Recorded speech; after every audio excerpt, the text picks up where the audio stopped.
Good morning, good morning. Magandang tanghali, magandang gabi kung nasasaan ho kayo. Ito ho, biglaan lang kahapon nakatanggap ako ng tawag kung gusto ko daw mag part-time. Sabi ko, sige ho, maraming salamat. Ngayong araw ay Huwebes, Thursday, 8:30 ng umaga. Ang start ko pa naman ng work ay Monday pa naman. So walang problema, syempre malaking tulong ito.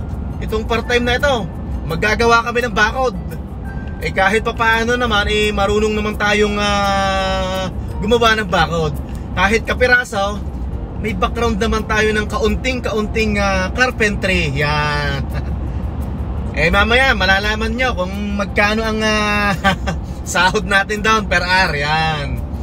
Unang part-time sa Edmonton, Alberta. Malaking tulong ito. Dahil parating nga yung biyanan ko, tsaka nanay at tatay ko, pandagdag din. Habang hindi pa ako nagsisimula, Monday pa naman, malaking tulong ito. Yan. Papunta ho ako ng 62A Street, Northwest. Hindi na kanina ako nakapag-video, tulog pa ang mahal na Reyna at saka si Utoy. Pero pag alis ko naman doon, kakain na lang sila. Yan, naka-ready ng pagkain. Yan. Ang start ng pasok ko ay 9 AM. Yan. Magbabakod tayo. Tapos mamaya, ito, baka makatulong. Mamaya itatanong ko doon sa bossing ko kung magkano ang presyo ng ganung pabakod dito sa Edmonton, Alberta. Yan. Sa mga kapwa ko Pilipino na may bahay, yan, sana'y mapanood nyo to at ating i-interviewin si bossing, yung boss ko. Yan. Sa kumpare ko, paring Gilbert, maraming salamat sa pagre-rekomenda. Malaking tulong ito. Habang hindi pa ako nag-i-start next week, magandang panimula. Yan, unang part-time sa Edmonton, Alberta. Sana ho'y nakatulong yung aking ang aking vlog kahapon regarding sa car insurance. Yan.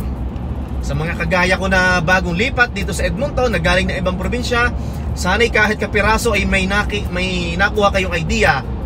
O siya, ipagpapatuloy natin ang ating video pag nadoon na tayo sa site. Yan. Kung hindi ako nagkakamali, bahay daw yung babakuran namin Pero makikita nyo mamaya.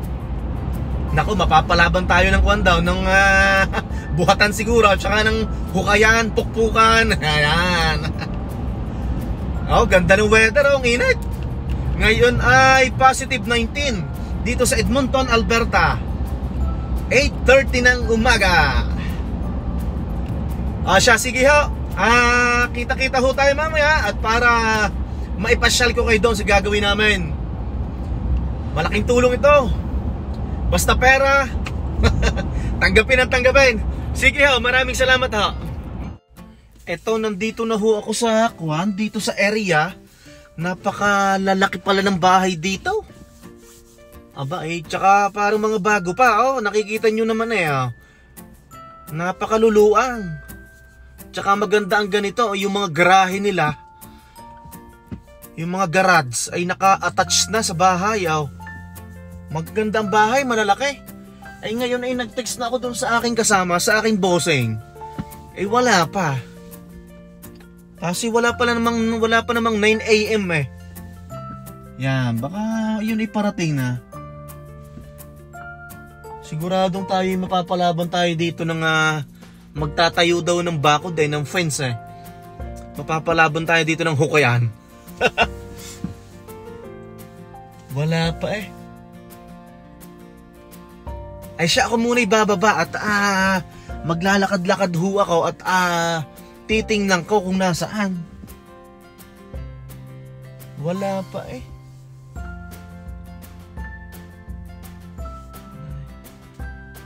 siya, sige ho, kita-kits ho mamaya at pakikita ko ho sa inyo yung aming gagawin. Salamat ho. Andito na nga ho tayo. Siguradong ito na yung lugar. Ito ang itinuturo ni Google Maps mas maganda na yung mas mauna tayo at para hindi nakakahiya. Yan, dapat huy laging gayon. Yan, mas maganda tayo mauna dito. At kaysa tayo ang hihintayin dahil tayo'y kung lang isang empleyado. Yan. Kagaganda ng bahay dito. Siguro baka ito'y milyon ang halaga nito. Mga bago pa ang bahay eh. Bali magi-start na ho ako next week, Monday.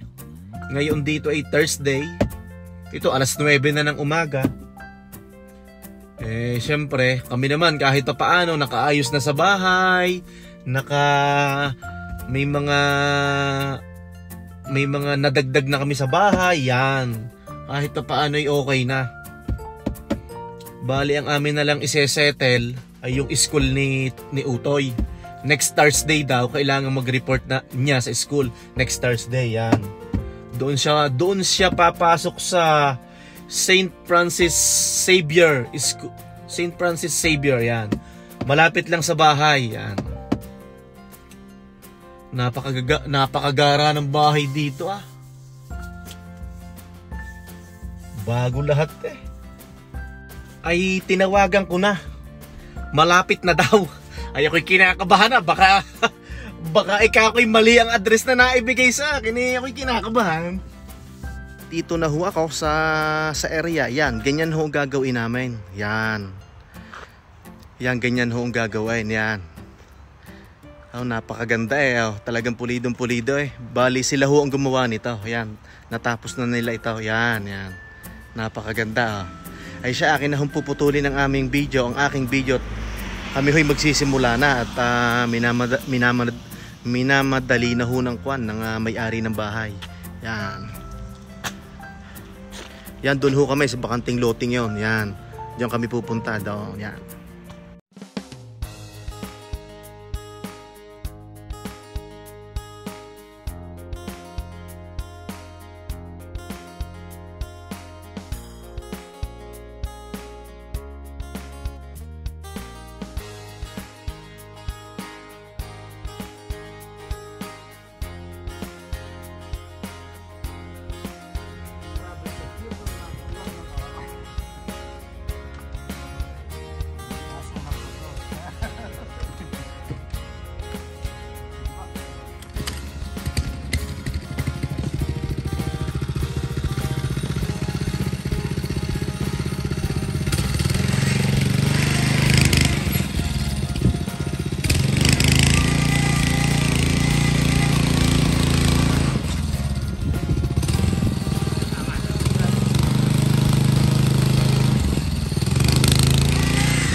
Yan yung aming mga hinukay. Yan. Akala ko yung mano-mano eh. Yung pala may makina. Yan. Oh. Lalagyan namin yan ng semento. Magbubuhos. Yan. Yan. Parang ganito ang mangyayari. Kaparehas niyan. Yan. Sila ang gumawa niyan. Natapos na nila. Tapos itong kapitbahay ay nagpapagawa din sa kanila. Yan. Bali tatlo lang kami. Si Brian. Si Kuya Brian. Tsaka si Kuya Renz. Yan. Oh, binutasan na namin yan. Yan. Tapos may mixer. Yan, may mixer. Oh, kaganda ng mixer eh, kaliit.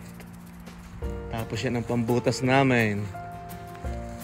Tapos na doon si Kuya Renz. Kuya Renz, mag-hi ka muna. Oo, baka sumikat. Taga saan ho kayo sa atin? Sa bundok. Oh, taga Cordillera. Oh. Si Kuya Renz ay ganyan-ganyan lang, pero yan ay mapera na dito. Mapera sa utak. Yan, kaganda eh. Kagaganda ng bahay din eh. Oh. Kalalaki. Siguro ho ang bahay dito ay nagpe-presyo ng mga 600 hanggang 700. Baka ho gayon. Yan. Tapos daw, pag magpapagawa dito, bali ang presyo daw ay 48 per linyar. Pero bukod ho doon ang gate. Yan, sa mga kakilala ko dito sa Edmonton, yan, pag napanood nyo ito, kukontakin nyo si Kuya Brian at saka si Kuya Renz. Yan, 48 per linyar, per feet. Tapos hindi pa kasali ang gate. Ang gate yata ay nasa 500. Ay mura. Oo. Depende sa gusto nyo daw kung bakal o kahoy. Mura na yun ha, 500. Pero pag 500 kahoy, huwag nyo naman babaratin at napakahirap maghukay. Oh, napakaganda ng bahay eh. Ay kami naka-break time. Si Kuya Brian ay nabili ng samento. Yan ah. Kagagara ng bahay. Ay siya, puputulin ko muna ang video at kami kakain muna. Yan oh, nakalagay na ang mga poste. Yan. Yung mga poste nakalagay na. Yan. Tapos magbubuhos na kami ng semento. Yan. Oh. So yung lalim ng hukay, mahigit siyang 2 feet. 2 feet. At least 2 feet. Yan. Ayun yung mixer, yung kulay blue.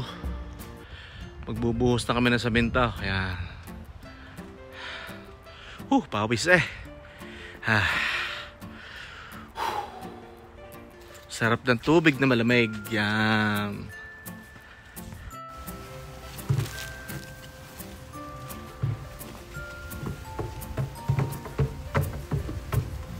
Tutuwag ko na? O kayo na?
Barbecue eh.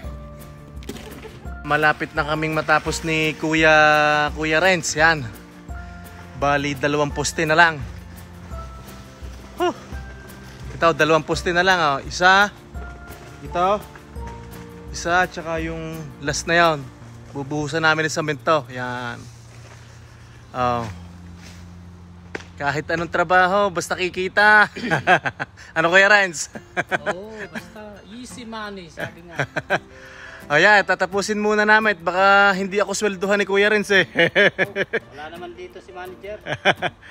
Umalis nga pala si Kuya Brian eh.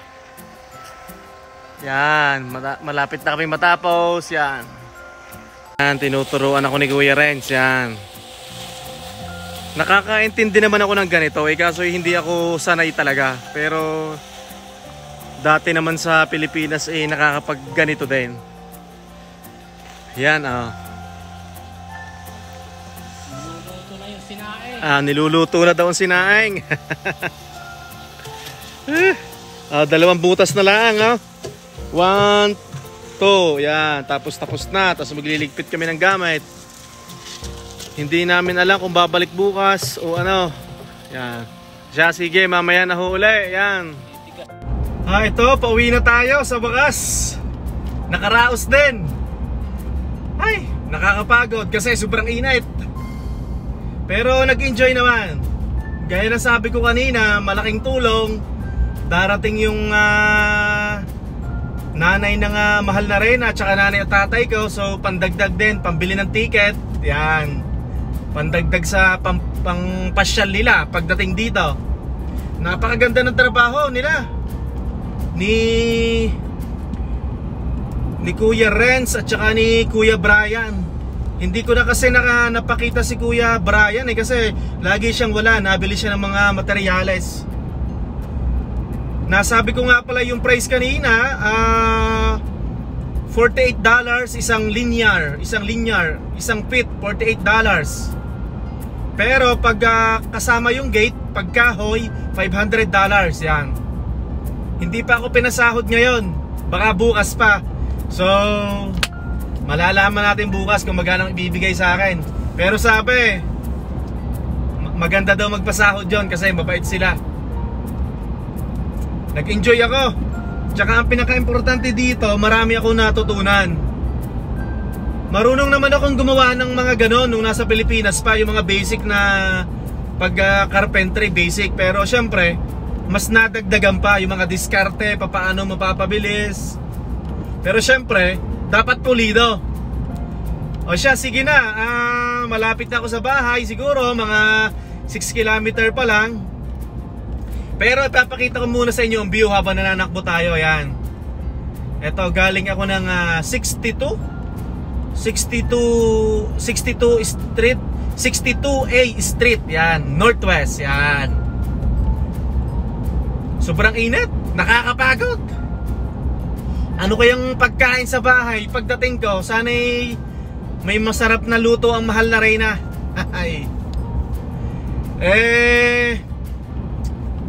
Maraming salamat po. Paulit-ulit yung sinasabi. Maraming salamat po sa mga nag-subscribe. Sana po ngayong araw, kahit kapiraso, kahit kaunti, ay kayo may natutunan. Pag po kayo magpapagawa ng bakod, message niyo po ako. At i-recommend ako si Kuya Renz at saka si Kuya Brian. Murang sumingil. $48 per linear, per feet. Yan. Ganun po silang sumingil. Tapos $500 sa kung po yun, sa gate. Pero depende sa laki ng gate ha. Pero yung laki ng gate parang 1 metro yata eh. Yung parang sa panggilid lang yan. Okay, puputulin ko lang tong video natin. At natawag na mahal na Reyna, nag-message, kailangan kong basahin. Maraming salamat po. Hanggang sa muli, kita-kits tayo mamaya. Maraming salamat. Dito na ho ako sa bahay, ako ikakain muna Meron ho kaming sinigang na pata. Yan, luto ng mahal na Reyna. Ang dami ng kakainin ko dito. Yan na. Di papapakin na lang pag walang kanin. Sinigang na pata. Kain ho tayo. Hindi ho matatapos ang araw na ito na hindi ako nagpapaalam sa inyo. Kung ako'y tatanungin nyo at kakamustahin nyo, ay medyo napagod. Pero magandang skills pala yung ganong karpentero, yung mga gumagawa ng bakod, ng fence. Abay, malaki ang bayad sa kanila doon, yung kontrata nila.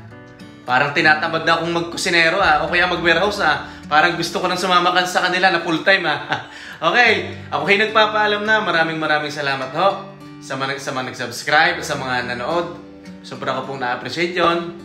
Hanggang sa muli po, magandang umaga, magandang tanghali at magandang gabi sa inyong lahat. Hanggang sa muli, maraming salamat. God bless everyone.